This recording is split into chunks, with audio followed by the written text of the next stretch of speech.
প্রিয় দর্শক বন্ধুরা, আজকের ভিডিওতে আমি দেখাবো কিভাবে টেন্ডার রাউটারে ম্যাক ফিল্টারিং এর মাধ্যমে যে কোনো ওয়াইফাই ইউজারকে ব্লক এবং আনব্লক করা যায়। সেজন্য আমরা এখানে দুইটা ডিভাইস নিয়েছি। একটা দিয়ে আমরা অ্যাডমিন প্যানেলে প্রবেশ করব এবং অন্যটা দিয়ে দেখাবো কিভাবে ব্লক করার পর পুনরায় আনব্লক করতে হয়। So let's start this video. সেজন্য প্রথমে টেন্ডার রাউটারের অ্যাডমিন প্যানেলে লগ ইন করে নিতে হবে। তারপর দেখবেন এরকম ইন্টারফেস শো করবে। তারপর দেখবেন উপরের দিকে 3 ডট মেনু আছে, এখানে ক্লিক করবেন। তারপর একটি নিচের দিকে স্ক্রল করলে দেখতে পাবেন অ্যাডভান্স সেটিং নামে একটা সেটিং আছে, এখানে ক্লিক করবেন। তারপর দেখবেন দুইটা অপশন শো করবে, ব্ল্যাক লিস্ট এবং হোয়াইট লিস্ট। আমরা আজকের ভিডিওতে হোয়াইট লিস্টের মাধ্যমে কিভাবে ওয়াইফাই ইউজারকে ব্লক এবং আনব্লক করা যায় সেই বিষয়টি দেখাবো।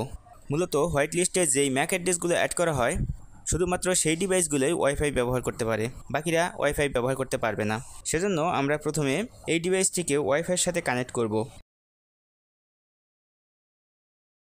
কানেক্ট করার পর আমরা অ্যাডমিন প্যানেলে যাব। এখানে দেখতে পাবো হোয়াইট লিস্টে দুইটা ম্যাক অ্যাড্রেস অ্যাড করা আছে। এখন আমরা ম্যাক ফিল্টারিংটাকে অন করে দেব। অন করার জন্য নিচের দিকে আমরা দেখতে পাবো ওকে লেখা আছে, এখানে ক্লিক করব।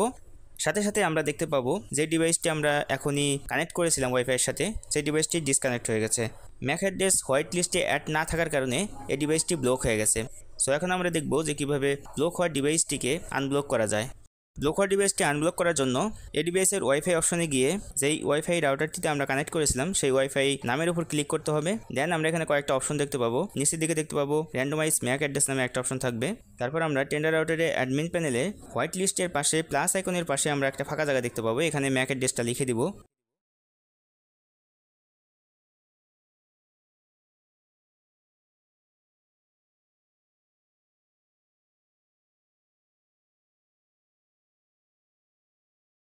তারপর আমরা প্লাস আইকনে ক্লিক করব।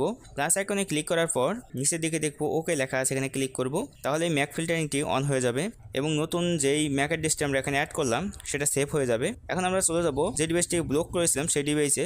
যাওয়ার পর রিফ্রেশ দিলে আমরা দেখতে পাবো ডিভাইসটি আনব্লক হয়ে গেছে এবং ওয়াইফাই ইউজ করা যাচ্ছে। সো বন্ধুরা, যদি ভিডিওটি ভালো লাগে ভিডিওতে একটা লাইক করবেন। এরকম টিপস অ্যান্ড ট্রিক্স পেতে চ্যানেলটিকে সাবস্ক্রাইব করে দেবেন। Thanks for watching.